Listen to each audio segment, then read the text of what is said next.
particularly blue-collar men, have had a lot of trouble in this new economy where they're no longer getting the same bargain that they got when they were going to a factory and able to support their families on a single paycheck.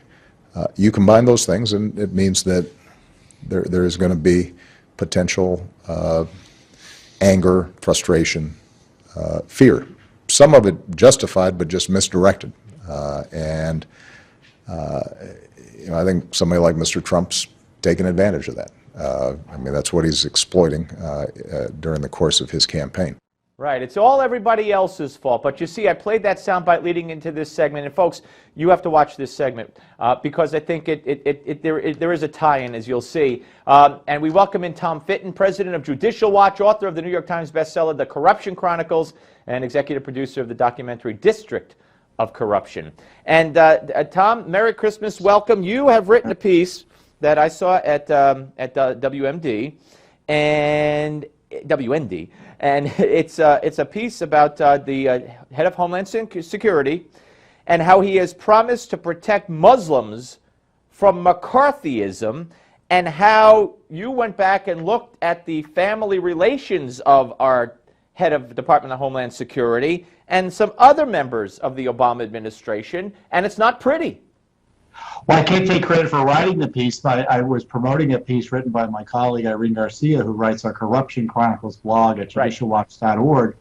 But it really explains so much about the crazed defense of radical Islamic terrorists by this administration when the Department of Homeland Security's Jay Johnson, at a press conference with a bunch of radical Muslims, talks about how his grandfather was unfairly brought before the McCarthy hearings during the Cold War and forced to deny that he was a communist.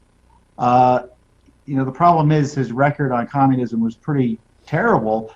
He hired a bunch of communists, worked at communist front organizations. So they don't think criticism of communism was justified.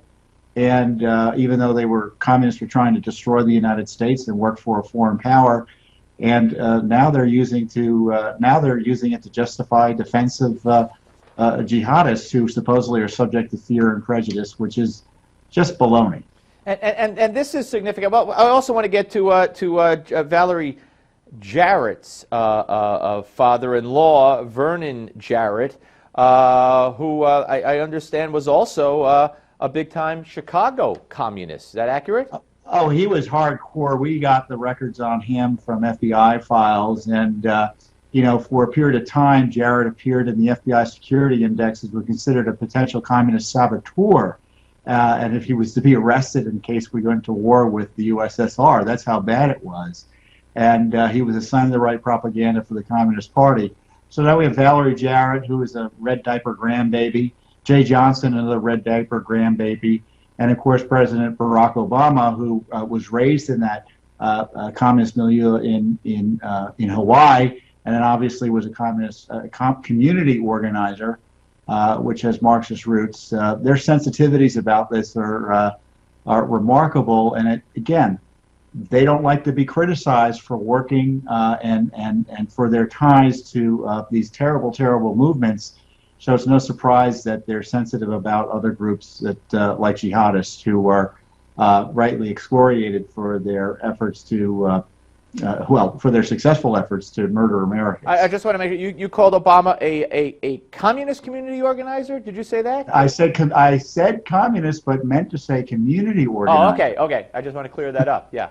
But he is a revolutionary in many respects. Absolutely. And, certainly sympathetic to the far left causes of the folks who raised him and the folks who paid him to community organize. So when these moves are made, when Obama says what he says, when he expresses how he feels about America, when he says it's not who we are, no matter what the issue, it's all based, and when he surrounds himself with these kinds of people, and other kinds of people, and makes appoints nominees or nominates people for positions, and we look at them and say, what?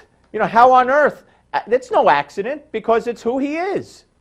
Well, and the left has a hard time wrapping its head around those who ought to be behind their working class movement when the working class is against them, and they say they're misled and have a false sense of consciousness. You see that in President Obama's remarks talking about these blue-collar men who supposedly oppose him because of his race, Yep. and that they don't know any better, when in fact they do know better. The left just has this fantasy that the proletariat supports them, and it doesn't, and so they assign any lack of support to evil, like race and other things like that. That's why I played that soundbite. I thought it was very, very apropos. Hey, listen. And you saw Jay Johnson echoing that, defending the indefensible with his grandfather. Was his grandfather hanging out with communists? Unbelievable. Tom, got to go. Appreciate it. Merry Christmas. Thank you, sir. We'll speak to you soon. Up next, Gimme 5.